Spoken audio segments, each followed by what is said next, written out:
OK.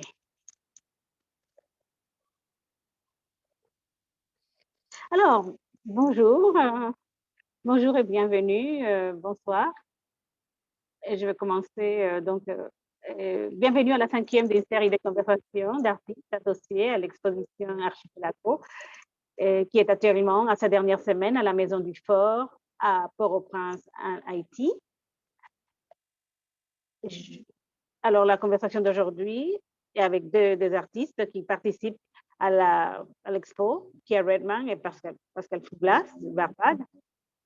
Et la conversation va être animée par Catherine Kennedy de Barbade et qui gère les programmes Fresh Milk et les studios. Alors, bienvenue à tout le monde. Je vais parler un petit peu avec de l'expo. Voilà, ces conversations et cette série se font avec les artistes et participants et présentés dans le cadre d'un projet plus large du Centre d'art, également au Port-au-Prince, dont l'élément central était une série de résidences d'échange pour des artistes haïtiens et d'autres femmes caribéennes.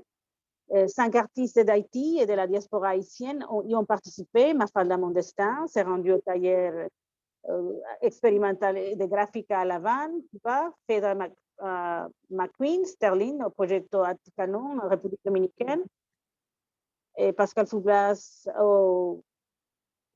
les frais, quoi, l'atelier à Barbade, Pascal Mounin et Alice Yard à Trinidad, et Pascal Bouchot à l'Edna Manley College en Jamaïque, Kia Redman de la Barbade et Miriam Hines-Smith de la Jamaïque ils ont fait leur résidence au Centre d'art à Port-au-Prince, et tandis que Michel Ricardo de la République dominicaine et Nadia Hoggins de Saint-Vincent sont allés à Jacmel, dans le sud d'Haïti, où elles ont travaillé en association avec les studios de l'artiste haïtien Ronald Metz. Plus de 70 œuvres ont été créées, dont 51 sont inclus dans l'archipel. Et donc, voilà, elles ont été créées pour donc l'expo. Le projet comprenait également une formation curatoriale qui a été offerte au Centre d'art en janvier de cette année. J'ai présenté ces cours et organisé l'exposition Archipelago avec les stagiaires. Les programmes comprenaient également un cours d'art critique, de critique d'art, offert par l'éminent historien et critique d'art cubain Yolanda Wood, qui était ouvert aux participants haïtiens et caribéens aussi. Ça a été fait en ligne. À la résidence, l'exposition et les cours de formation ont été financés par le Fonds international pour la diversité culturelle et l'UNESCO. La conversation d'aujourd'hui sera en anglais, et par français, mais l'interprétation simultanée est offerte en français et en espagnol. Si vous souhaitez utiliser l'interprétation, veuillez vous rendre sur le bouton interprétation, les petits globes en bas de votre écran, et sélectionner le canal de langue approprié. Et vous pouvez l'échanger à un moment donné de la conversation pour un autre canal. La conversation est également diffusée en direct sur Facebook, sur la chronologie du Centre d'art, mais l'interprétation n'est disponible que sur Zoom. Alors, rejoignez-nous sur cette plateforme si vous avez besoin du service. La conversation sera ensuite mise en ligne sur la chaîne YouTube et du Centre d'art. Vous pouvez la voir là. Ensuite, il y aura un segment des questions et réponses vers la fin du programme d'aujourd'hui, au cours duquel le panel répondra aux questions et aux commentaires en direct. Mais vous pourrez aussi également publier des commentaires et des questions dans les sections de chat Zoom et Facebook pendant la conversation, et on vous invite donc à participer activement, car c'est une partie importante des dialogues que nous souhaitons avoir aujourd'hui. La conversation aujourd'hui est avec l'artiste haïtienne Pascal Fouglas, qui a fait sa résidence à Fresh Milk à cet atelier à Barbade, et qui a Redman de la Barbade, qui est allé au Centre d'art à Port-au-Prince. Elle a duré 2 ans là-bas, en fonction du début de la pandémie. Et donc, la conversation sera modérée et animée par Catherine Kennedy, également une artiste de la Barbade, qui gère les opérations des Fresh Milk pour cet atelier. Alors, je vais maintenant la parole à Catherine, Kia et Pascal, et on va commencer avec les présentations. Et je pense qu'avec Kia, on va commencer. Et voilà, elles vont donc répondre à des questions sur les résidences. Et on aura les questions après. Alors, Catherine. Alors, merci, Verly, et bienvenue tout le monde. Alors, je vais commencer tout de suite. Et Pascal va donc elle va démarrer tout, elle va donc nous parler de son expérience. Et comme Verly a dit, Pascal est une artiste visuelle qui travaille en Haïti. Et après 3 décennies de travail, elle est très établie comme artiste. Elle est connue dans la scène internationale et contemporaine. Et donc, elle a été en résidence à Fresh Milk avec nous et avec des archétypes de la Caraïbe qui sont très forts. Hein. Alors, Pascal, à toi de nous dire comment ça s'est passé pour toi. Alors, merci à tout le monde. C'est un plaisir d'être ici aujourd'hui avec vous. Alors, ma résidence à Fresh Milk à Barbade, c'était au mois de novembre 2020. Et c'était la première année de la pandémie. Alors, on était confinés pendant longtemps. Donc, alors, c'était une fenêtre ouverte à moi, un peu de l'air fraîche pour pouvoir sortir, pour réfléchir sur mon travail et ensuite créer un nouveau corps de travail. Et en même temps, j'ai commencé une série qui s'appelle Femmes. Ça réfléchissait sur les femmes, portait sur les femmes de la Caraïbe en 2018. Et la série ça s'appelait Femmes. Hein. Et ça, c'est à l'occasion de ma résidence. Voilà, comme la femme est basée sur les réflexions portées sur, comment dirais-je, sur les proverbes, les clichés et les mythes de l'histoire sur les femmes. Et de là, et la culture haïtienne, bien sûr, principalement, de la partie ouest et la partie judéo-chrétienne, cette culture, hein, et aussi dans la vision voodoo de la femme et du monde. Alors, je continue avec les proverbes et les dictons sur qui portent la Caraïbe, qui disent que la femme, c'est un potomitan. Et ça, c'est vraiment, c'est le corps, vraiment, c'est la base de la famille et c'est la base de tout hein, dans la Caraïbe. Alors, la femme potomitan, c'est la femme, la colonne vertébrale de la société et de la famille. Alors, quand j'étais là, la première chose, c'était bien sûr, il y avait la pandémie. Alors, l'environnement hein, et l'ambiance. Il y avait, les musées étaient fermés, c'était un peu triste. Les artistes, les ateliers étaient aussi fermés, fermés aux visiteurs. Hein. Et alors, j'ai des problèmes d'Internet, c'est un peu instable, mais je crois que vous m'entendez, oui. Alors, il y avait dans un premier temps, c'était un peu il y avait un peu d'instabilité parce que ça m'a pris un peu de temps, c'est un peu fragile, hein, ça m'a pris un peu de temps de m'adapter et pour commencer les créations.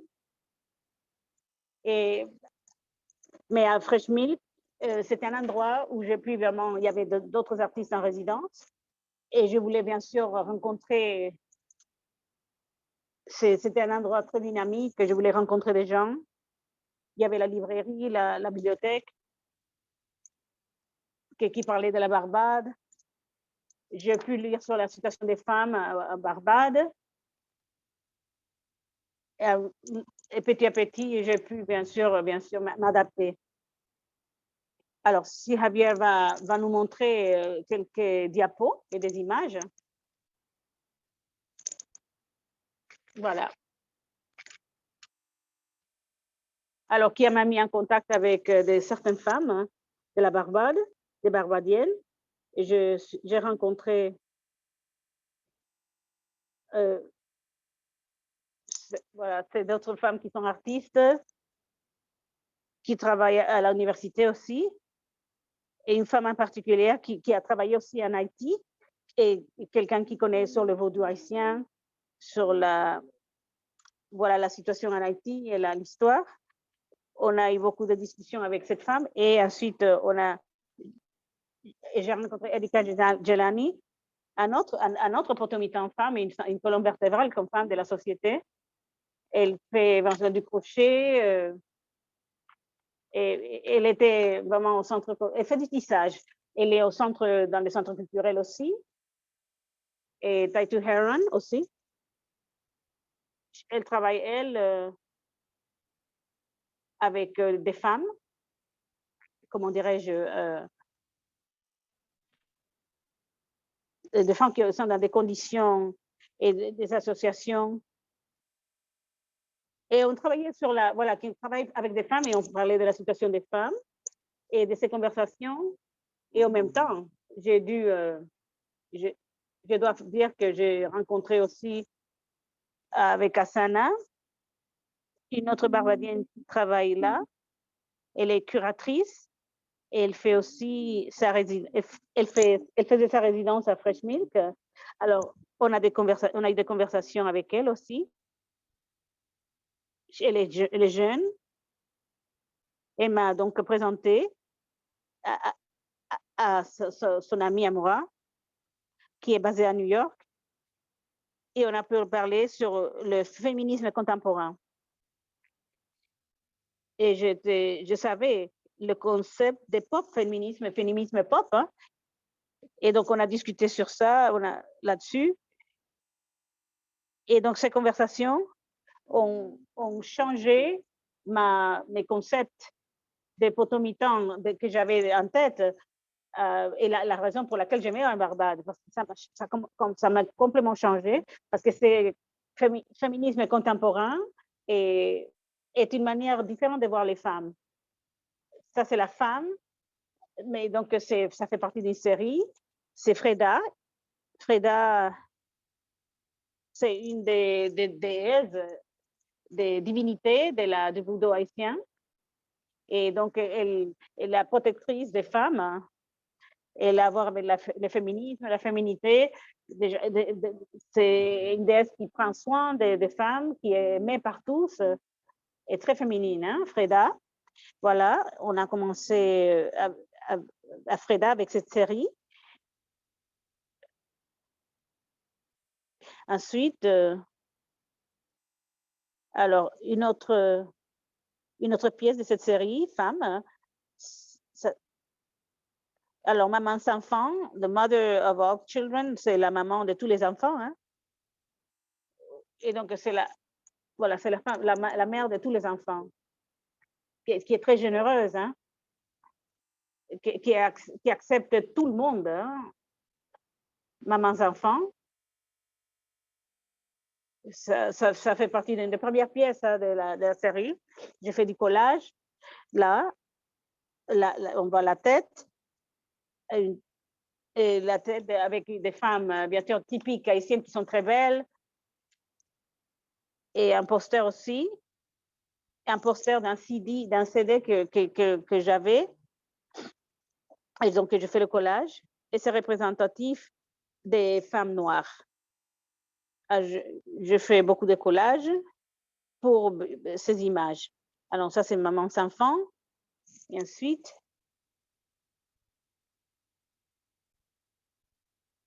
c'est Femme pas la vieille. Et ça, c'est un autre. C'est haïtien. Hein? Ça veut dire les femmes ne sont pas des vierges. Hein? Elles ne sont pas innocentes. Voilà ce que ça veut dire. Et les femmes ne sont pas. Elles sont magiques. Hein? Femme pas la vieille, ça veut dire que les femmes. C'est pas que la première impression qu'on doit avoir des femmes. Hein. Ce ne sont pas des vierges. Elles sont fortes. Voilà. Elles sont différentes. Ça, c'était en 2019 que j'ai créé ça. Ensuite, après, voilà, ça c'est l'atelier Fresh Milk, hein, les frais. Et je parle de la situation du Covid, la rencontre avec Alia Assina. Là, je suis avec elle. Je suis avec Erika Jelani, là. dans son centre spirituel.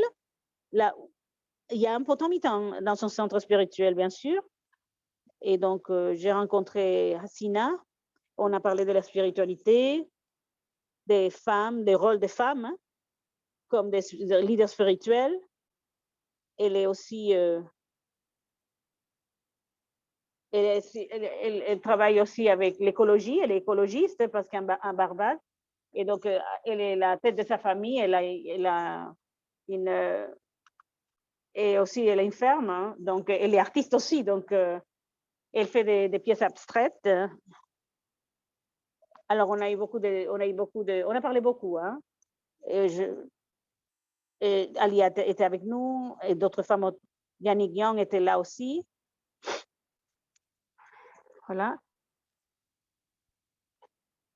Alors, j'ai rencontré quelques potomitans, des femmes importantes. Hein. Là, je suis à Fresh Milk, là. C'est un studio très beau studio, qui m'ont accueilli, bien sûr, généreusement. Ils m'ont donné, bien sûr, les moyens de travailler. C'est calme. C'était très calme, donc je pu travailler tranquillement. C'était très bien. J'ai vraiment aimé ce studio.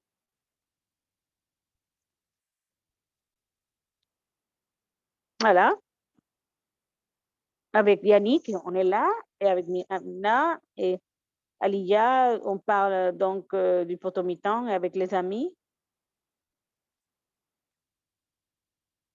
On est en face bien sûr, du potomitan, bien sûr, on parle autour de ça. On parlait des similitudes entre les vaudous haïtiens et la spiritualité baptiste, spiritual Baptist, qui est un peu différent, un type de vaudou différent, hein? Mais il y a beaucoup de similitudes. C'est très profond, hein, comme discussion. Voilà.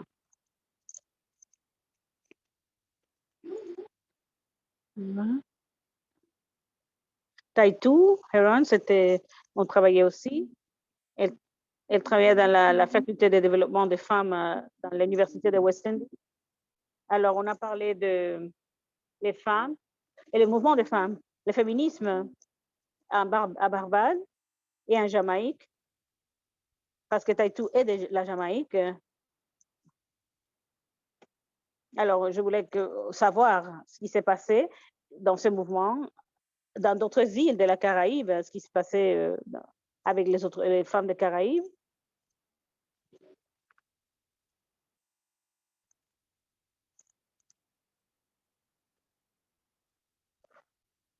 Voilà, à Fresh Milk, là encore une fois, on la voit. Voilà, avec d'autres artistes. Kirk Leewood était là. Aliya était là. Les curateurs d'art et d'autres amis aussi qui étaient là. Des artistes contemporains. On a eu des conversations, bien sûr, avec eux sur les institutions existantes à Barbade, artistiques, hein, pour ce secteur, l'université. On a comparé donc avec la situation en Haïti et l'environnement culturel de toutes les îles. Donc, on a vu la similitude, on fait des comparaisons. Catherine a fait partie de la discussion aussi. Voilà.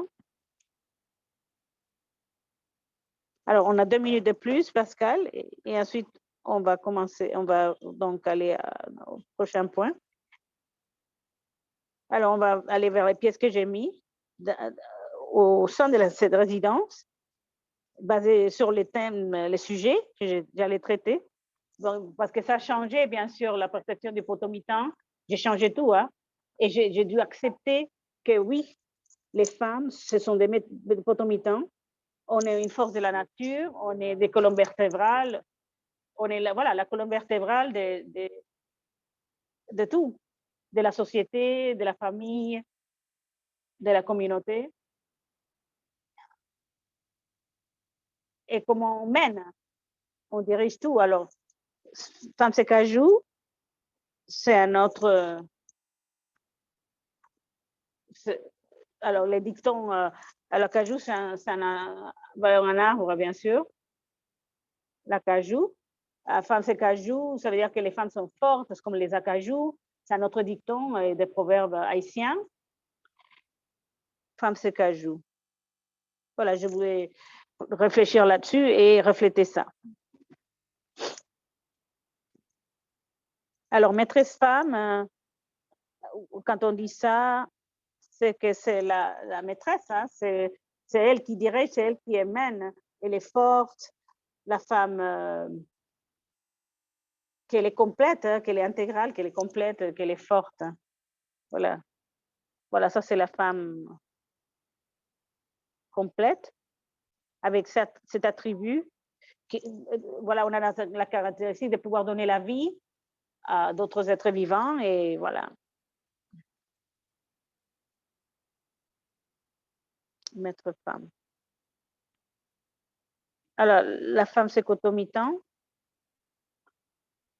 On la voit comme la Madonna, comme la Vierge, avec sa couronne. Et bien sûr, c'est à l'eau, l'auréole sur la tête. Hein. Et la position qu'elle a hein, comme femme, la capacité d'être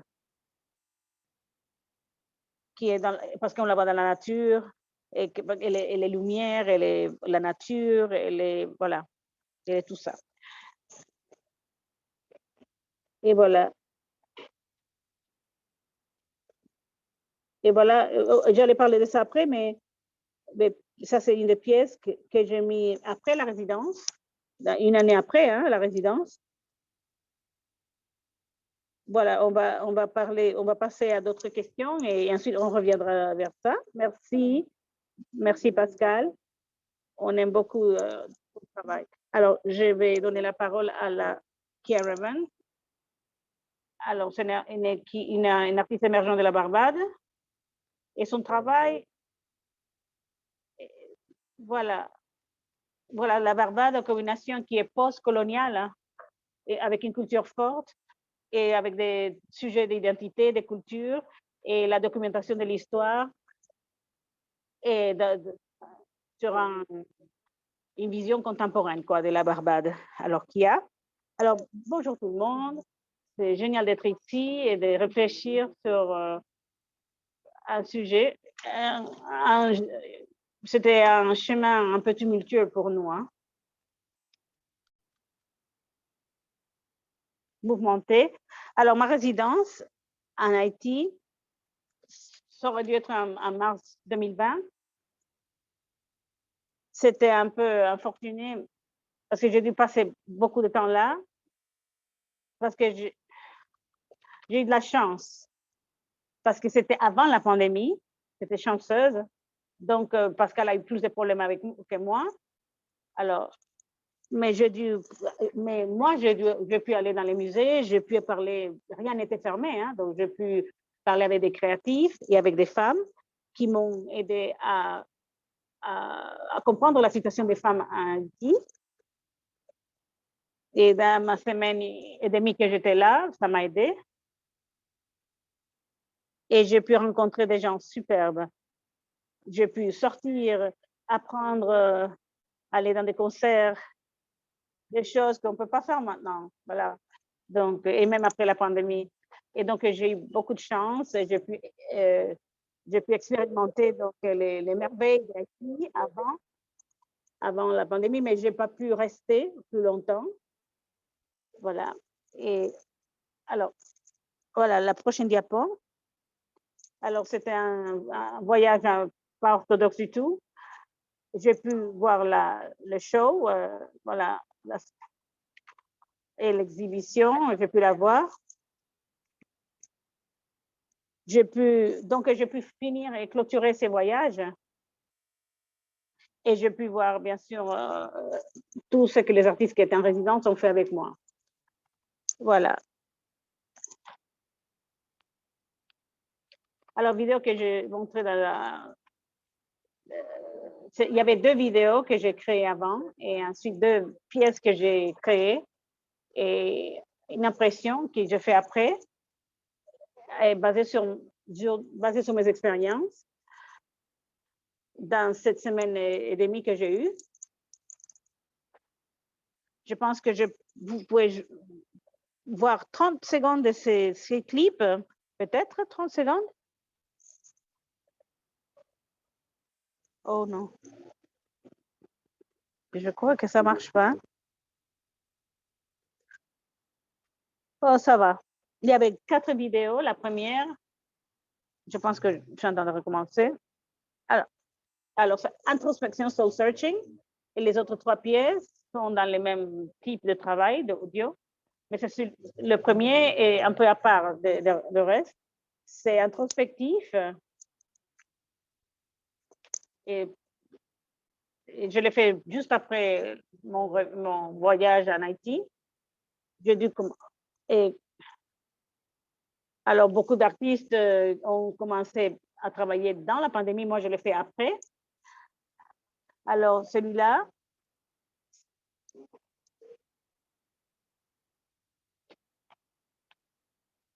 voilà. Donc c'est un voyage interne de revitaliser la femme. On parle des traumatismes, des choses et les pensées qu'on a. Donc, c'est différent des autres, mais ça c'est encadré, hein, parce qu'on parle tous des problèmes des femmes dans la société. Et c'est un peu plus interne, mais ça parle tous des épreuves des femmes. Alors, Échapper du paradis, ça fait partie d'une des séries que j'ai fait. Et ça, c'est pendant une résidence à Fresh Mill. Alors, on réfléchit. Là, on parlait des citoyens, des artistes, et on amène les gens à voir les relations entre les gens, les histoires qu'ils racontent, et la narrative qui est différente de Escape Paradise. Alors, la relation avec, voilà, avec notre histoire coloniale, des commentaires sur comment cette histoire a eu un impact sur nos vies. Je ne sais pas si on va pouvoir voir un petit peu. Alors, les mémoires du paradis.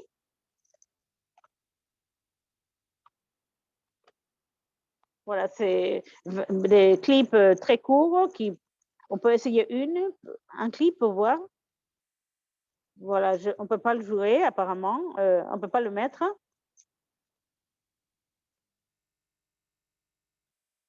Peut-être je peux vous montrer 2 secondes sur... Voilà, allez-y, je vais vous montrer 2 secondes sur un des vidéos. Voilà, une des vidéos, on va pouvoir voir 2 secondes.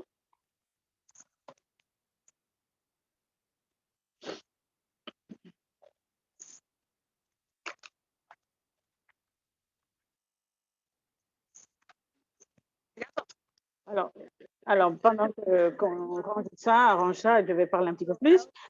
Alors les caractères et les personnages, l'île, on va parler de l'île, c'est la racine de tout, les caractères sont là. Alors, l'île où on a vu les génocides des Amérindiens, le colonialisme, l'indépendance, tout ça sur l'île.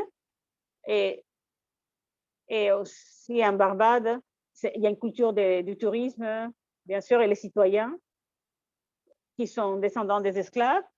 Et bien sûr, elle est fâchée d'être là, d'être forcée d'être là, de travailler sur l'île. Et même dans l'époque moderne, maintenant, avoir cette frustration de ne pas, qu'on ne me voit pas. Elle est là, mais on ne la voit pas parce qu'elle est là pour travailler pour les touristes. Voilà, je ne sais pas si ça travaille, si ça marche. Oui, ça marche. On ne l'entend pas. Voilà. C'est la femme, donc, on voit l'île.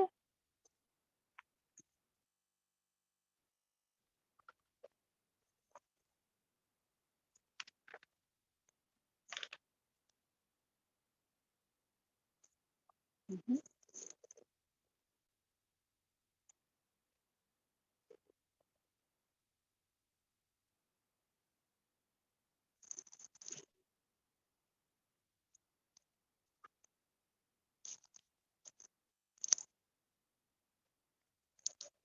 OK.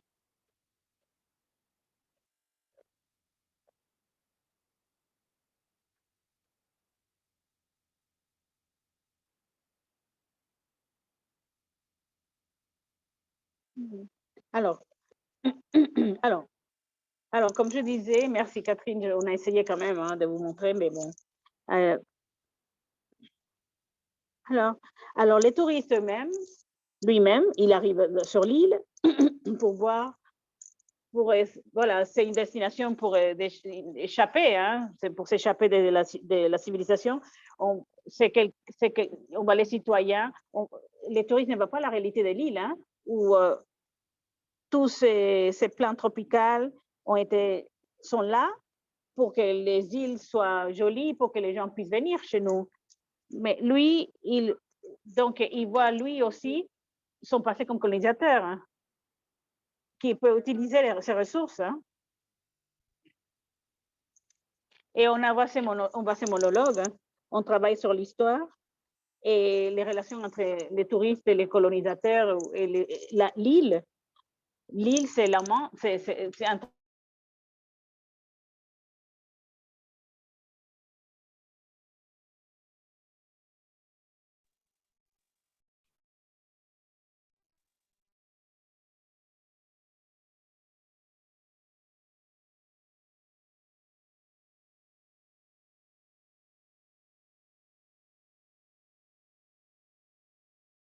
Il y a des gens qui ne voient pas la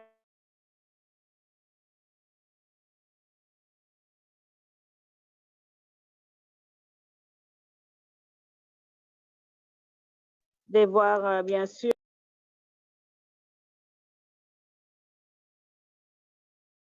de l'île.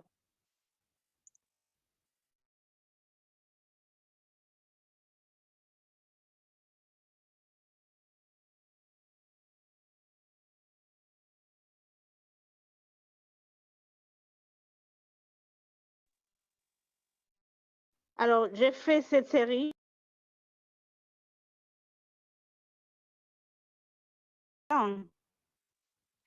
Alors, des séries sur les corps. Et voilà, quand j'ai vu ça, j'ai pu reproduire donc à la prochaine diapo.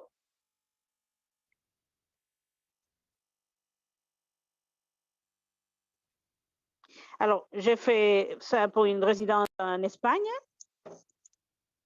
Et ensuite, j'ai utilisé cette image de le corps de la femme pour raconter l'histoire des voilà, les voyages de l'immigrant à Barcelone et montrer comme eux, comment les femmes, parce qu'il y a beaucoup de femmes qui voyagent là, et elles essayent de trouver du travail, mais c'est dur, hein? Et donc, elles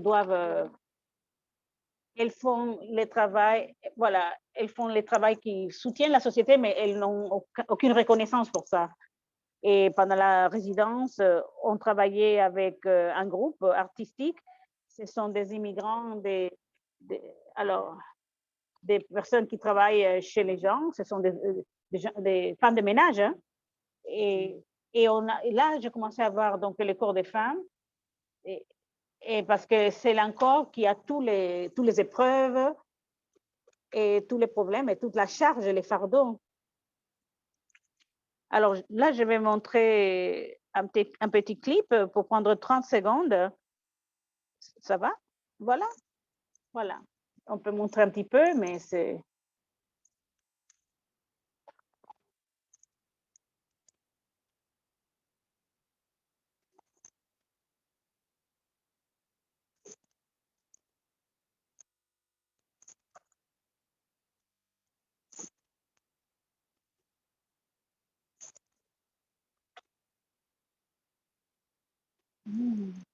Wow, génial.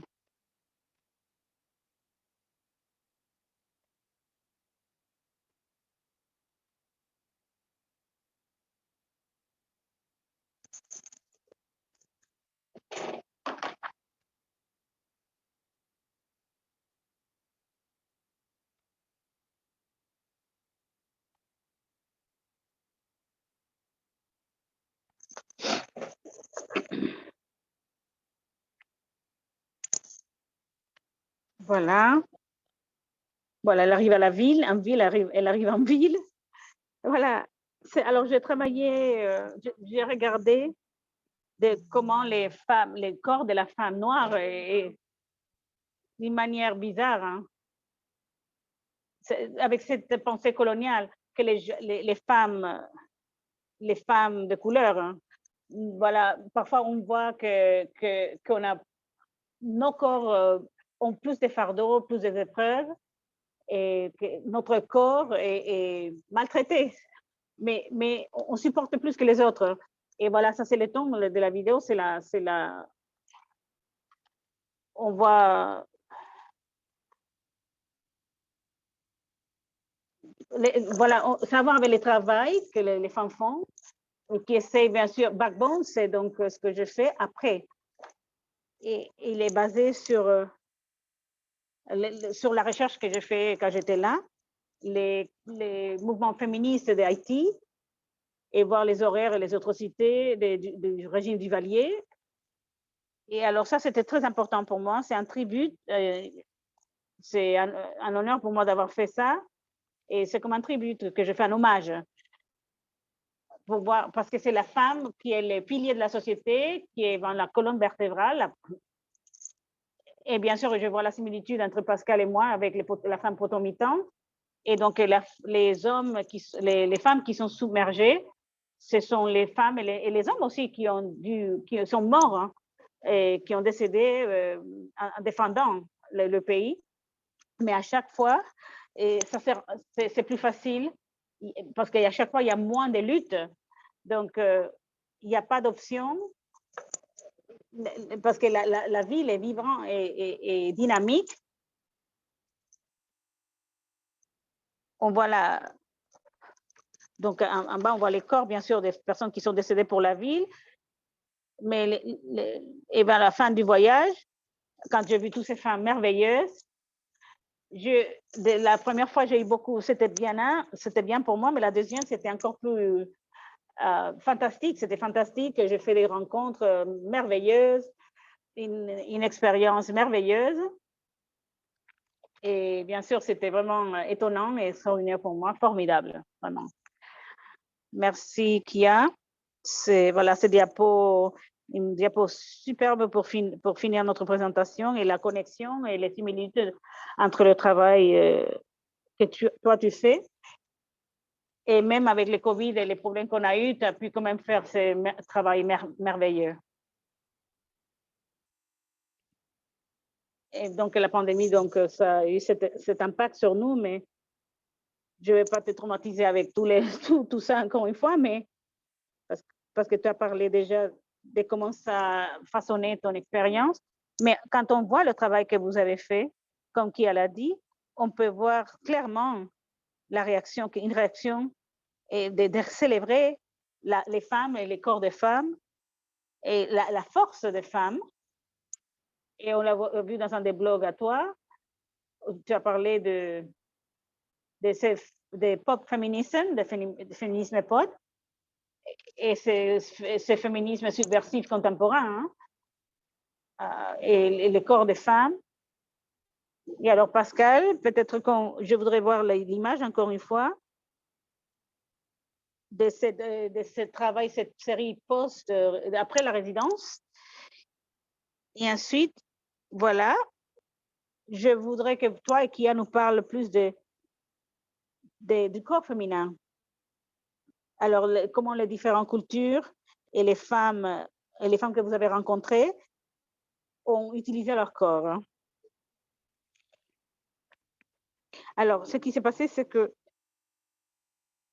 quand j'ai commencé à réfléchir et concevoir ça sur Potomitan, Backbone et colonne vertébrale, il y avait une idée d'interprétation.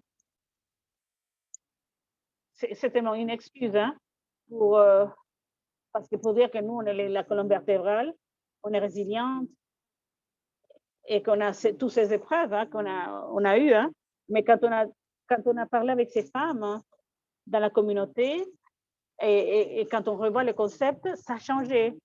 a changé ma perception et j'ai décidé donc d'intégrer et au lieu de lutter contre ça, de les changer. Et, et parler des femmes comme femmes et pas comme les femmes contre les hommes. Donc, ça a changé ma perception des femmes contre les hommes, non, comme femmes en tant que femmes. Et donc, directement, après la résidence, donc, je continuais avec, et j'ai donc élargi le concept et j'ai commencé à travailler de féminisme, du sexe,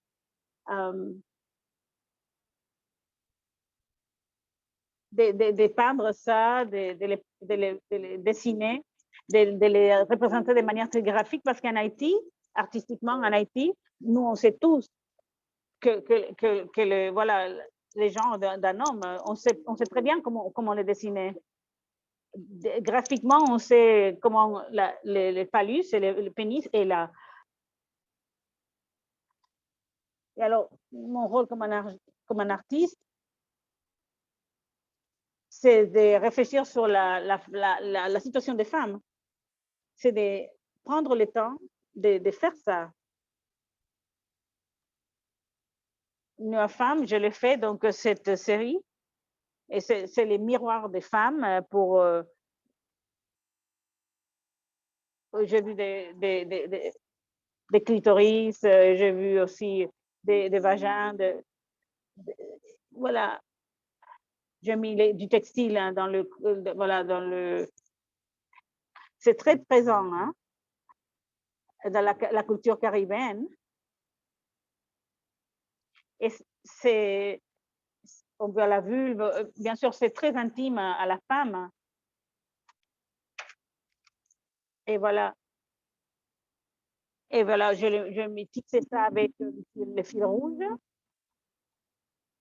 Comment dire, avec la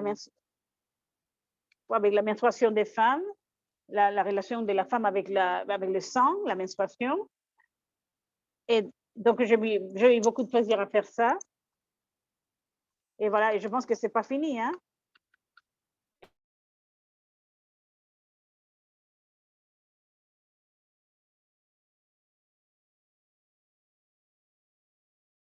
Les histoires sont violentes, d'autres, parce qu'on donne, voilà, parfois c'est tendre, parfois c'est des histoires d'accouchement. Il y a différentes histoires que je raconte. Et donc, dans cet esprit pop, avec de l'identité des femmes, de nos histoires, de nos épreuves, de notre lutte. Et donc, tout ça nous fait, voilà, tout ça nous fait femmes potomitan, femmes colonne vertébrale. Merci, Pascal. Et donc, c'est une dichotomie qu'on voit entre, parce que parfois on voit les femmes, on nous voit dans une société conservatrice, mais en même temps, et on les voit, les femmes hypersexualisées dans d'autres sociétés. Mais parfois, il faut voir les femmes comme femmes, en tant que femmes, à part entière. Hein. On le voit dans le travail de Kia aussi, l'utilisation de son propre corps. Hein. Et voilà le nude qu'on voit pour réclamer ce qu'est notre corps. Hein. Et alors, je ne sais pas si qui veut nous dire un petit peu sur cette approche qu'elle a sur les corps des femmes. Et cette vulnérabilité qu'on voit aussi. Alors, bien sûr, quand j'ai...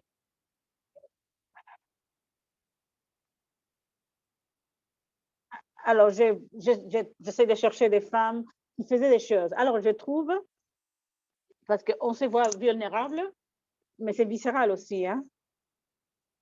Quand on voit vraiment la racine de tous, comme femme, hein,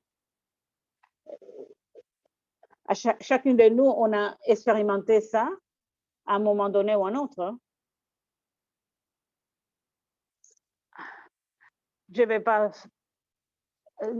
Cet acte de sortir de ma zone de confort, était important pour moi. Même si je l'expérimentais ou non, ça, c'est important pour moi. Et pour la narrative que je voulais pousser, mieux que, bien sûr, que de voir ça chez quelqu'un d'autre. Hein. Je voulais que je vais vraiment... parce que ça a été étonnant qu'on a eu les mêmes conversations toutes les deux dans des locations différentes.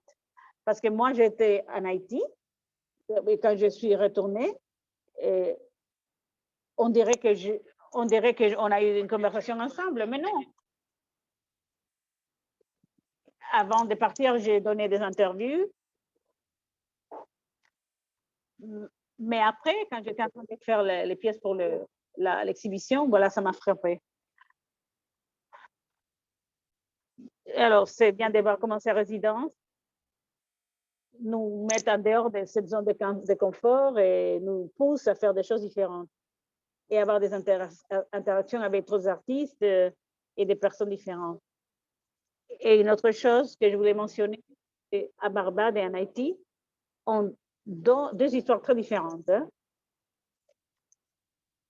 Même l'ambiance et l'environnement physique et culturel est différent. Alors, je me demandais si entre vous, qu'est-ce qui vous a frappé particulièrement dans ces espaces qui sont très, très différents? Je sais que Pascal a parlé un petit peu de comment cette empreinte coloniale est toujours très présente en Barbade. Et aussi, bien sûr, à cause de notre histoire coloniale et les écoles britanniques. Et alors, votre expérience et comment vous voyez les îles et comment ça vous a touché, comment ça vous a fait réfléchir dans votre pratique, dans votre travail et les différences entre les différentes îles de la Caraïbe. Alors, ce qui m'a frappé, c'est de me rendre compte qu'on est très proche, on est très rapprochés et qu'on est très éloignés en même temps. Les histoires sont très différentes. Je ne sais pas si c'est peut-être parce que Fresh Milk, c'est une plantation, une ancienne plantation, donc le site même l'empreinte coloniale était très présente à Fresh Milk, une ancienne plantation. Donc, ça m'a pris vraiment à la gorge, hein, parce que en Haïti, on est très conscient de notre révolution. Hein. On est fiers de notre révolution. Mais alors, retourner dans le temps, aller en arrière, c'était spécial pour moi, et de réfléchir à des voies qu'il y a des gens qui vivent cette réalité, parce que la Barbade est tellement connectée avec le monde britannique.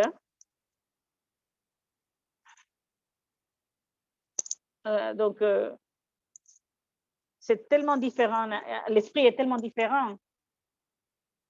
Et donc, c'était spécial. Hein? Je pense qu'on est à des stades différents de notre voyage. Kia, je vais te laisser continuer quand même. Je voulais seulement dire que pour Kia, dans la série Escape the Paradise, s'échapper du paradis, voilà, parce que ça s'est enraciné dans l'expérience barbadienne, avec bien sûr un tourisme si lourd et bien sûr, en étant en Haïti avec un espace qui est complètement dehors de tout ça, alors voilà, échapper les paradis, c'est vraiment en Haïti. Je pense que cette présence coloniale a été vraiment, voilà, je le ressentais tellement et là, je ne me suis pas aperçue que c'était si présent. Et alors, j'étais plus connectée à mon travail.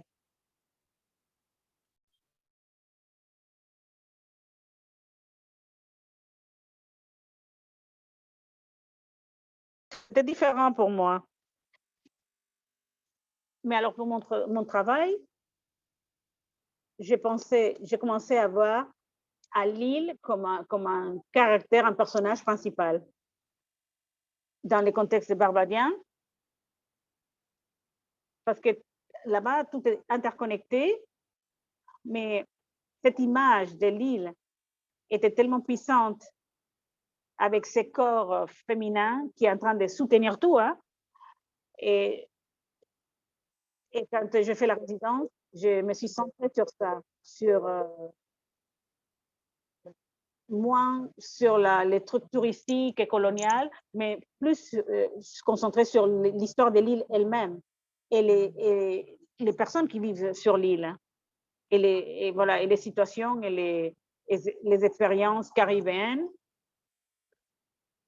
Et voilà, et notre histoire similaire, voilà, est partagée et différente en même temps. Et je pense qu'on voit que cette influence s'est traduite par le travail que vous avez fait aussi. Et je pense à cette expérience. Et voilà, je pense que c'est fascinant de voir donc ces expériences. Et voilà, pour tous ceux qui nous regardent, vous pouvez publier vos questions. Et ensuite, on aura un segment de questions-réponses avec le public. Et on va voir 2 questions de plus pour Pascal avant d'ouvrir. Donc, vos questions, avec vos questions. Alors, les dernières séries de questions, c'est l'idée. Alors, voilà, vous avez mentionné ces sens de communauté, de connexion, avec d'autres artistes, avec d'autres pratiquants et artistes. Alors, qui en particulier, vous avez fait, elle était témoin de cette résilience dans la communauté et dans le quartier? Parce qu'il y a un endroit qui a été brûlé, des studios, et vous disiez qu'il y avait une manière d'embrasser tout et que ça t'a touché d'une manière particulière. Et aussi avec Pascal, qui a vu d'autres leaders spirituels et artistes, et qu'elle a vu les Fresh Milk Studios comme un centre où les gens pouvaient venir s'éduquer et former une communauté aussi à Fresh Milk. Voilà, ça c'est mes idées pour concevoir, bien sûr, autour de cette conception. Alors, je me souviens, je suis rentrée après la résidence et dans les 2 mois suivants, c'était parce qu'à Barbade, la communauté est petite, hein, mais en Haïti, elle était immense. Alors, dans les derniers voyages que j'ai fait pour l'exhibition, en centre d'art, quand j'étais là, je me suis dit, voilà, c'est incroyable. Parce qu'il y avait des gens différents à chaque fois. Hein. Nous, on est soudés, mais là-bas, non. Là-bas, il y avait tellement de variétés. C'était un centre, bien, comme les centres d'art, c'était un centre d'opération. Alors, en retournant, j'ai senti l'absence de ça. Et j'ai apprécié ce qu'on a eu. Et j'apprécie qu'on est soudés, que c'est dense chez nous, très unis. Mais j'ai pu voir ces flux d'énergie créative avec tellement de gens variés qui venaient. Voilà, ça me manquait un petit peu. Voilà, je disais à tout le monde que c'était merveilleux comme expérience d'avoir tellement de diversité. Et voir comment l'art était entrelacé partout, hein, en Haïti. À Barbade, on ne voit pas ça. Notre communauté est séparée du reste de l'île, du restant de l'île. Mais là-bas, non, on pense que tout le monde est là-bas, tout est entrelacé. Et il y a une communauté qui a été brûlée aussi. Mais on a vu avant ça de l'art merveilleux, hein, des pièces superbes, leur passion pour créer. On a vu un guide qui travaillait, même si son espace a été brûlé. Et la passion à ce niveau est merveilleux de voir ça. Voilà, je suis toujours excitée de voir ça, hein, parce que ça m'a frappé tellement. Et quand je suis partie, j'étais contente d'avoir vécu ça. Et je pense que ça me manque un petit peu de voir cette diversité. Voilà, c'était voilà, comme un shot de créativité. Et pour moi, c'est... Voilà, à Barbade, on est comme des académiciens. Il y a quelques institutions, mais très peu, qui sont liées avec la communauté artistique. Alors, on travaille les jours à jour. On travaille, c'est pas, voilà, c'est pas intellectuel chez nous en Haïti. Mais parfois, on nous manque ces écoles, bien sûr. Hein? Et on apprécie ça en Barbade, de voir ces académiciens.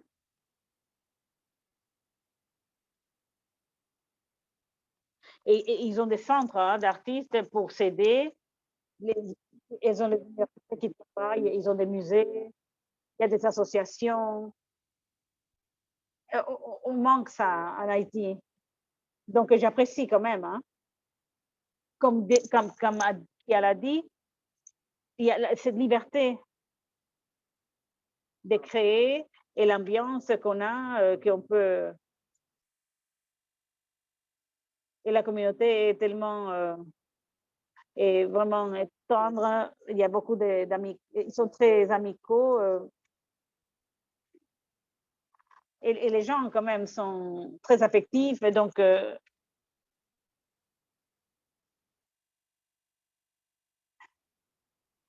l'idée, c'est d'avoir les deux, d'avoir des académiciens et d'avoir aussi cette diversité, cette liberté. Je pense qu'on voudrait que, je pense que tous, on voudrait que ça soit comme ça, hein, ça se développe comme ça. Et surtout dans les pratiques qu'on voit dans la Caraïbe, c'est de se rencontrer. C'est pas que de la résilience. Bien sûr qu'on est fort et on est résilient, mais on voudrait avoir aussi d'autres choses. Et parfois, en Barbade, on ne se sent pas appuyé. Hein? Et on les voit dans la région aussi. Et la pratique des gens sont façonnés par ces manques et aussi par les manques de liberté aussi. Alors parfois, on voudrait seulement se réunir de manière aléatoire. Hein? Voilà, ça c'est l'idée du programme aussi. On voudrait aussi se rencontrer par hasard, voilà, comme qui elle a dit. Alors, merci. Alors, je vois quelques questions ici dans le public. Alors, je vais commencer avec celle-ci. Daniel. Alors, si je prononce bien. Merci pour votre travail, pour vos idées et vos travail. Alors, on voit la photographie, on avait des textes, on avait de l'art, on a vu de l'art. Alors, j'étais curieuse sur la fluidité de votre matériau et moyen.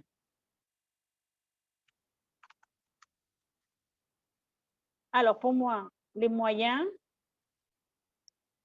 alors quand on voit la vie des Caraïbes, je pense à des gens qui sont bien sûr ingéniosité. Il faut se débrouiller, hein, parce que je vois des briques, je vois des pièces de bois, et je vois une table.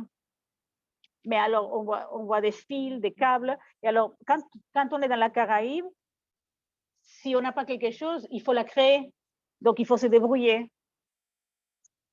Et on fait bien sûr on met des tas de matériel ensemble. Et parfois, c'est quelque chose que j'adore. Parce que je joue avec les matériaux, avec les moyens qu'on a. Et c'est quelque chose de très caribéen pour moi. Et ça me plaît, tout simplement, ça me plaît. Je pense que c'est la raison principale derrière tout ça. C'est le collage de différentes choses et l'inventivité pour se débrouiller, c'est l'ingéniosité. Et parfois, on ne sait pas quelque chose, mais il faut vraiment se débrouiller pour trouver. Parfois, je trouve des solutions et dessiner quelque chose, la mélanger avec quelque chose, et personne ne sait comment ça, on le fait, mais parfois ça marche, parfois ça ne marche pas. Et donc, cette ingéniosité, débrouillardise, c'est inventivité, être ingénieux est important. Même si on ne trouve pas certaines choses, il faut quand même, c'est très caribéen, c'est un mode de vie caribéen. On est très astucieux. Alors, je viens du design et de travailler avec bien sûr des pièces et des tissages. Et dans les contextes que je me trouve, je travaille avec ce que j'ai. Et je travaille avec différents moyens et éléments. Et parfois, je travaille avec la terre. À Jacmel, je travaillais là-dessus. Je travaille avec la terre rouge, par exemple. Je l'ai peint. Et j'ai fait une série avec des portes vieilles, des vieilles portes en rouge, avec un canevas qui est différent, une toile différente. Et voilà, ma pratique est comme ça. Et ça, c'est ma manière caribéenne de faire les choses et d'être moi-même. Voilà, on est maître de la débrouillardise, voilà. Alors, on a des Ronan Petit. Alors, félicitations à Kia et à Pascal pour cette présentation. Alors, Kia, on voit la représentation des différentes parties de la Caraïbe et je voudrais savoir comment il fait pour collecter et recueillir ces informations et ces moyens. Alors, c'est une combinaison de différentes choses, mais ma semaine et demie en Haïti en 2020, j'ai passé cette semaine avec Michel. Ben, Michel m'a amené à tellement d'endroits, des musées, des galeries. Je pense que cette première semaine, c'était pour me familiariser avec l'Haïti. Alors, j'ai pris beaucoup de photos. Alors, j'ai perdu certains, malheureusement, parce que, bon, j'ai fait des memory cards, mais j'avais certaines dans mon téléphone et j'ai pu bien sûr recueillir cela. Et ensuite, elle m'a donné des liens où j'ai trouvé des images. Gingerbread houses, des maisons de gingerbread. On a trouvé quelques images en ligne, mais alors c'est une combinaison de ces moyens et les miens.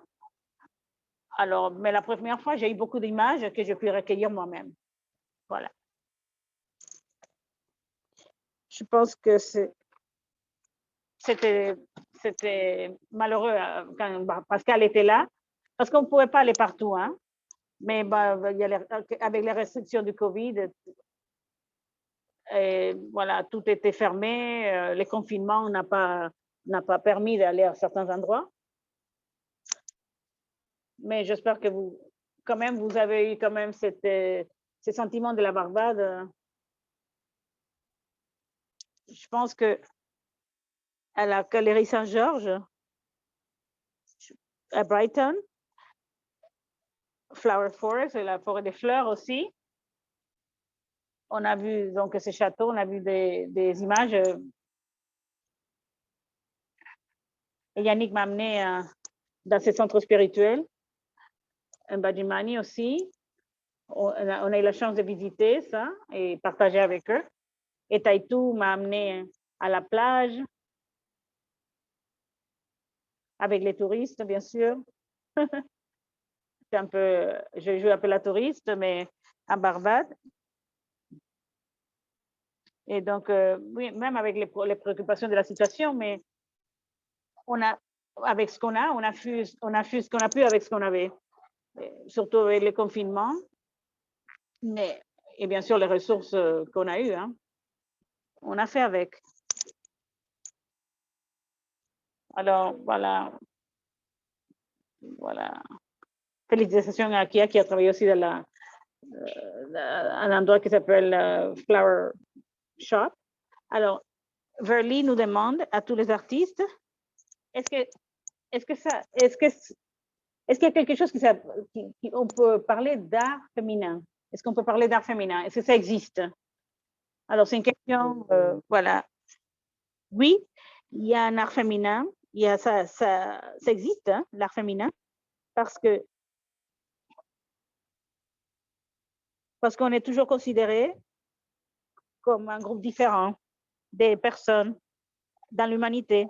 Et donc, c'est un problème, hein, c'est préoccupant, mais non aussi, parce qu'on veut être seulement des artistes à part entière.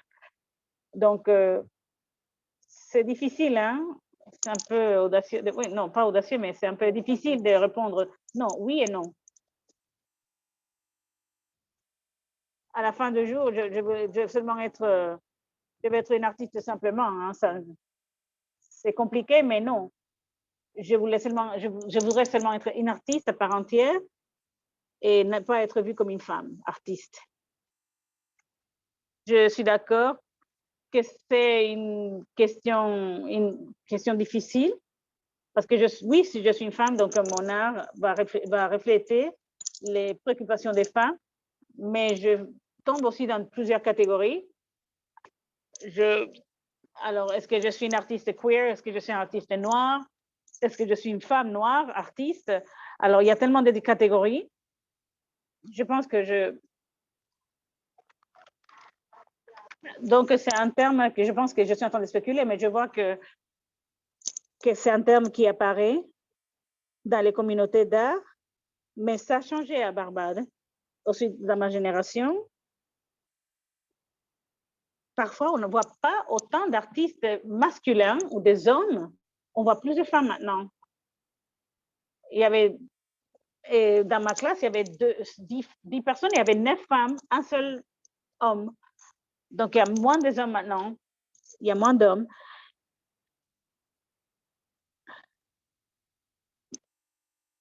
Mais on ne veut pas être limité, confiné. Je vais avoir la liberté pour explorer tout ce que je veux. Je ne vais être pas restreint. Je ne vais pas qu'on me met avec des étiquettes. Je suis une femme artiste, oui, et je fais de l'art féminin, oui, mais non, je fais de l'art tout court. Voilà, ça se relie avec d'autres choses, avec l'autre chose dont on parlait. Alors, l'artiste caribéen versus un artiste barbadien ou haïtien. Et il y a des raisons pour lesquelles on tombe dans ces catégories à cause de notre représentation, et la représentation des femmes et ce manque représentatif. Et parfois, les gens nous mettent dans ces catégories. Et donc, ça nous enlève un peu de pouvoir. Hein? Et donc, avec ces étiquettes, parfois, les gens, parfois, ils utilisent ça contre nous, mais il faut quand même résister. Pearly, est-ce qu'on a des questions qui viennent du Facebook ou des réseaux sociaux? Non, il n'y a pas de questions, non? Alors, si vous pouvez, voilà, lever vos mains avec des live questions, c'est des questions en direct.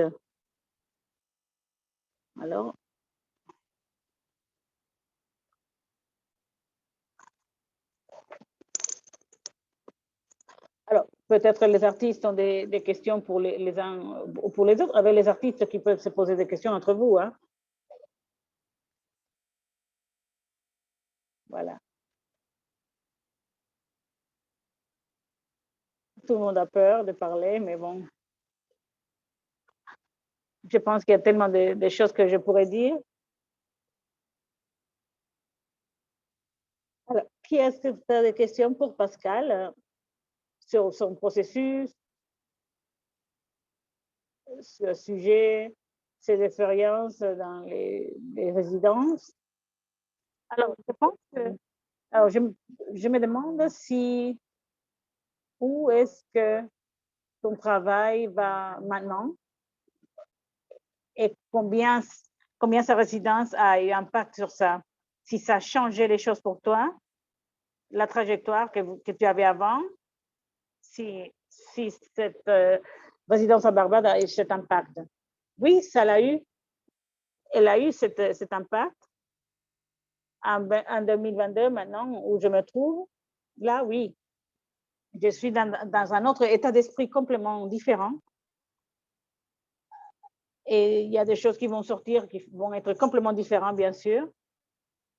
Et j'ai pris des photos de mon travail après la résidence. Et les tout derniers,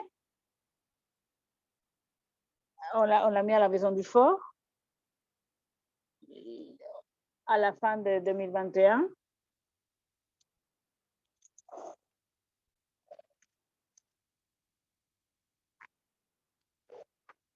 Je pendais dans la nature des fleurs, la sensualité, sans parler vraiment de féminisme.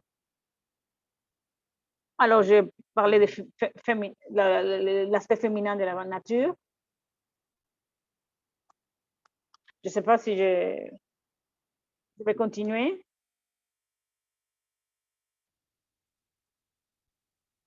Je ne sais pas si je vais prendre faire une pause et raconter d'autres histoires qui ne sont pas liées à des femmes, hein, et transitionner vers d'autres choses, hein, faire la transition, mais je vais vous dire, je vous laisserai savoir quand je serai prête. Merci.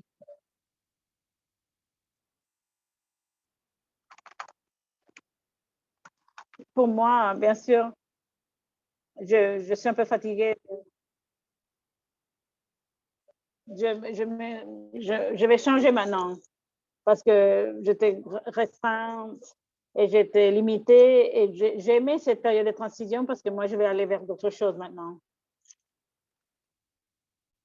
Et je suis en train de lire et je laisse que voilà, j'arrête de penser aux femmes pendant un moment et je vais changer, voir d'autres tendances, ajuster les choses un petit peu. Je suis en train de voir si je vais trouver un endroit pour travailler, un espace, un atelier. Donc, je suis en train de voir plein de choses. Pascal, est-ce que tu as des questions pour Kia dans ce processus, dans son travail? Voilà, je voulais savoir ça. Alors, qu'est-ce qui vient après pour toi, Kia? Je pense que je suis dans cette période de transition aussi. Dans cette prochaine étape, je vais explorer d'autres choses pendant plusieurs années. Et maintenant, je pense que je suis un peu trop confortable et donc je vais arrêter d'être aussi confortable et aller vers d'autres choses. Parce qu'il faut, ça commence à devenir trop restreint et je pense que je dois changer les choses et avoir plus de mouvement là. Peut-être trouver une autre résidence à un autre endroit pour avoir un peu de temps, espace pour penser un petit peu à ça. Et bien sûr, de rentrer là-dedans. Il faudrait peut-être un peu d'espace. Et je crois qu'on doit chercher une autre manière. Et partager l'information aussi. Alors, laissant cette zone de confort comme Pascal, je vois que Verly a levé sa main. Alors, l'art sur scène, utilisez ton corps d'une manière différente. Même c'était un peu inconfortable pour toi d'utiliser ton corps, mais comme le corps peut être utilisé dans l'art de spectacle, est-ce que le spectacle, c'est quelque chose que tu peux considérer? Peut-être, hein? mais ça va bien au-delà de ma zone de confort. En Espagne, je l'ai vu quand j'ai fait la résidence. J'ai vu cette performance à cet espace. Et donc, ça va bien au-delà de ma zone de confort. Mais plus récemment, c'est quelque chose que j'y ai pensé, mais il fallait que je j'ose le faire. parce que ce n'est pas quelque chose que j'aurais fait, et je n'ai pas exploré ça avant. Hein. Spoken word, oui, mais je le refais avant. Hein, mais donc, je suis en train de... Il faudrait que je réfléchisse. Alors, je voulais demander à toutes les deux, dans votre travail, à toutes les deux,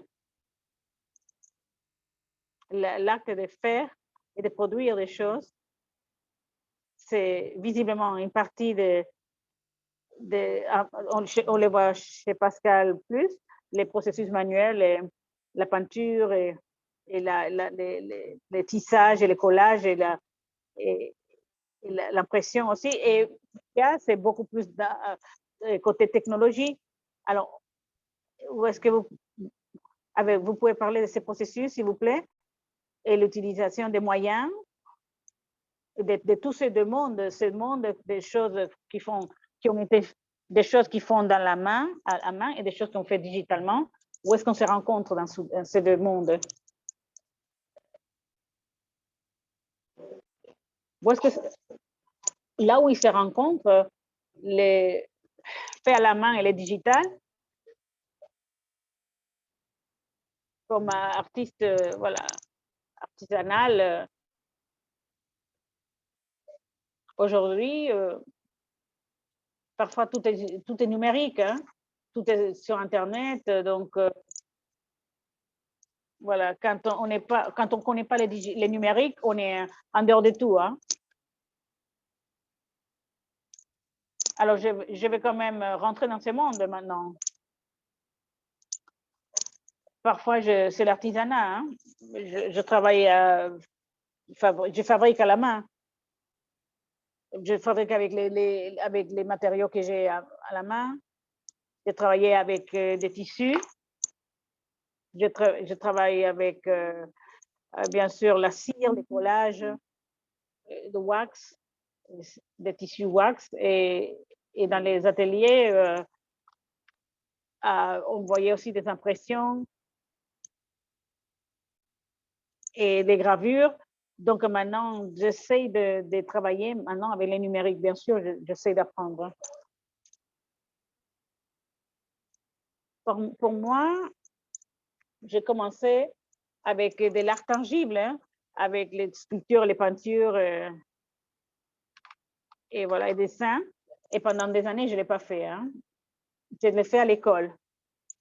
Alors, j'étais un peu déconnectée de mon travail, avec mon travail, parce que je faisais moins de ça. Je n'étais pas passionnée par ça, mais alors j'achetais beaucoup de matériel d'art pour faire des peintures et tout ça. Et j'avais ce besoin de créer et de me salir les mains. Et donc, j'ai commencé à sentir que la passion retournait chez moi. Et là, c'est là que j'ai pu commencer avec la série. Et ça a donné un peu de vie, une nouvelle vie, un nouvel élan à la série. Et donc, j'essaie de combiner cet art plus tangible avec le digital, donc avec le numérique. Et donc, je pense que j'ai besoin de toutes les deux pour être contente, parce qu'il faut nourrir les deux. Hein? Parce que j'ai rêvé d'être une artiste peintre toute ma vie. Hein? Il faut alimenter les deux. Mais on doit alimenter les deux pour être contente, parce que je sais que le numérique est important.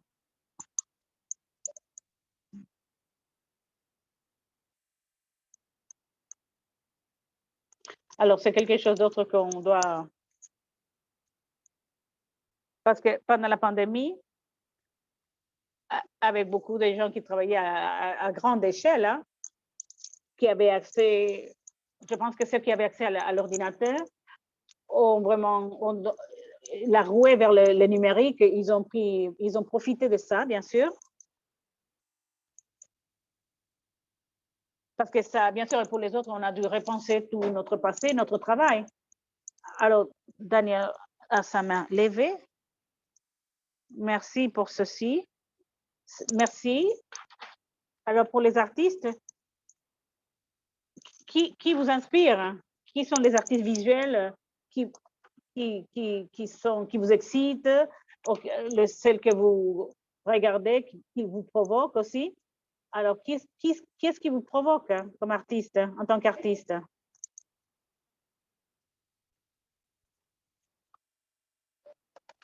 Je pense que les artistes noirs, par exemple, ça m'excite de voir leur travail, la nouvelle génération.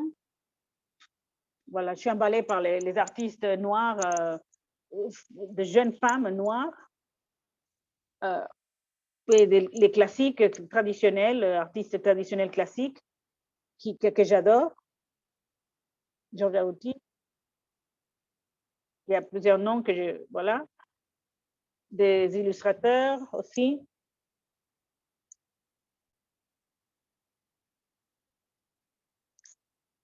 Alors, des artistes afro-américains que j'aime beaucoup, qui m'emballent,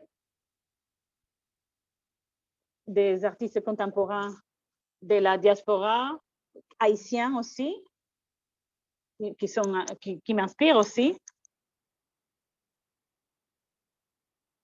Et la nouvelle génération aussi, l'ancienne génération, bien sûr, et la nouvelle, il y en a certains qui motivent aussi dans la nouvelle génération.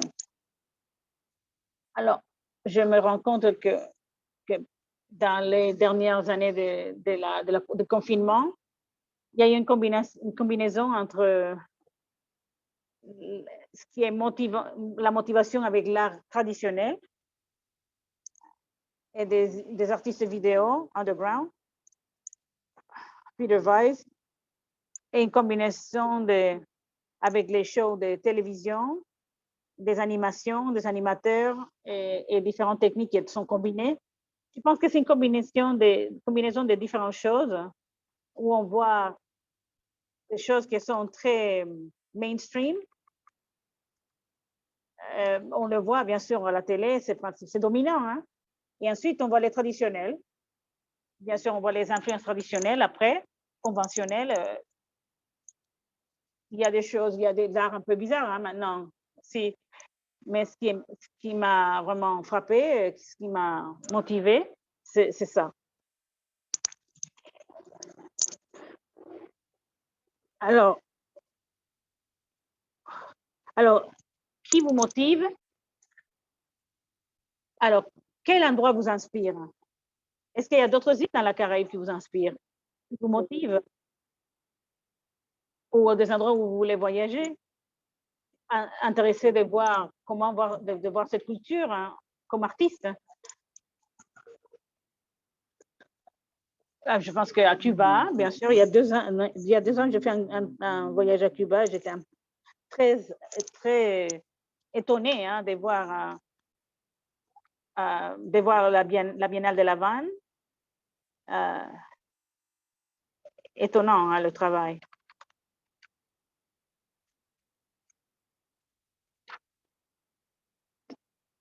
Mais j'étais impressionnée de voir qu'ils n'avaient pas beaucoup, hein, beaucoup de matériel, de moyens, mais ils faisaient beaucoup avec le peu qu'ils avaient. C'est très riche et très divers, parce qu'il y a des artistes très forts et des institutions fortes aussi qui soutiennent les artistes. Voilà, donc c'est impressionnant de voir ça à Cuba. Je pense que c'est, alors, motivant. Il y a 2 choses qui m'inspirent. Alors, en Haïti, bien sûr, et ensuite, j'étais allée à Montserrat, à l'île, et l'énergie là, c'est quelque chose qu'on a dans l'imaginaire caribéen. Voilà, c'est un paradis dans la Caraïbe. Et donc, je pensais à ça. Il y avait un endroit, un espace artistique, mais bien sûr, c'était pas beaucoup d'espace, il n'y avait pas beaucoup d'espace artistique, mais la scène, l'ambiance générale, une présence cosmopolite. En Haïti, il y avait tellement de voir. Et ensuite, avec la différence avec les Montserrat, je vois ces extrêmes et je vois cette série. Voilà, de voir comment les gens nous voient dans la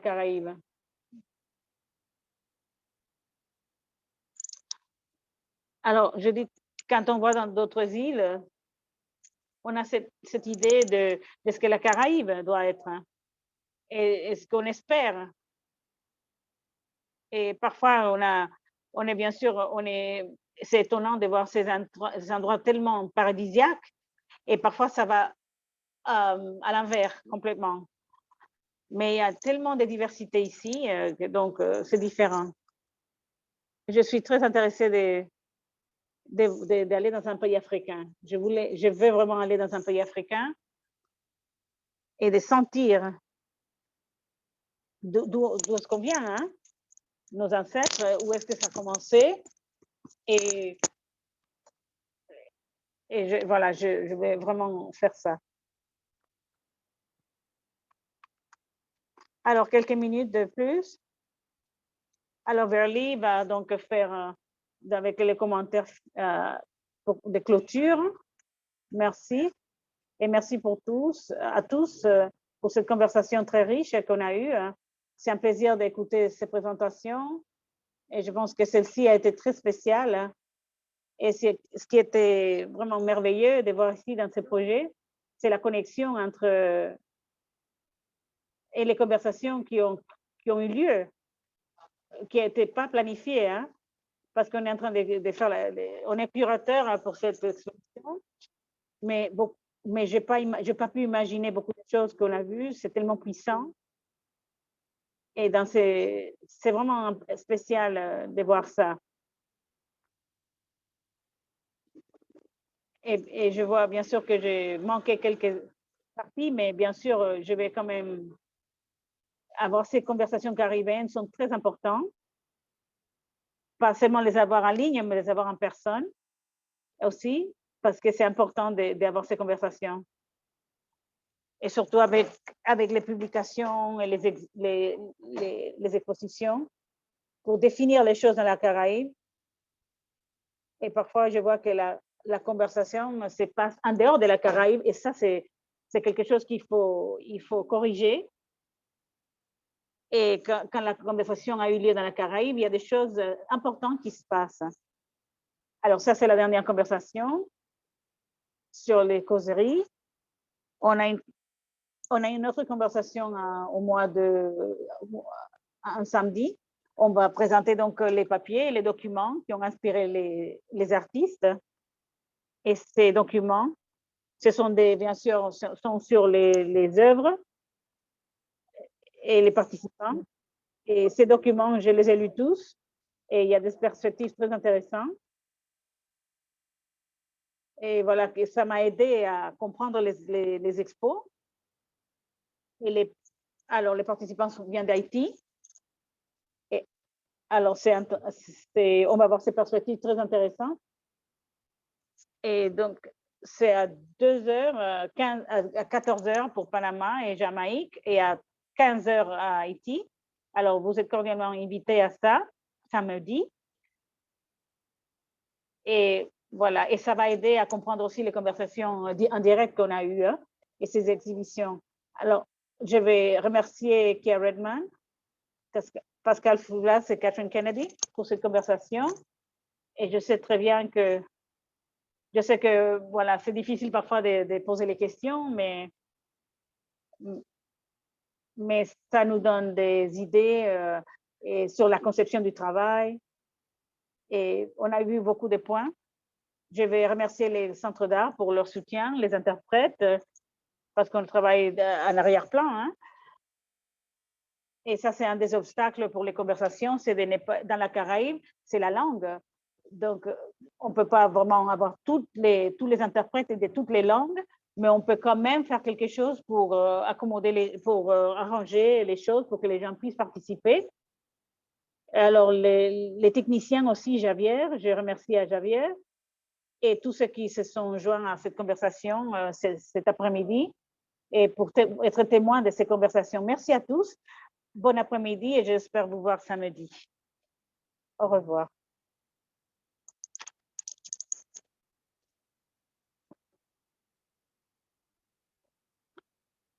Au plaisir.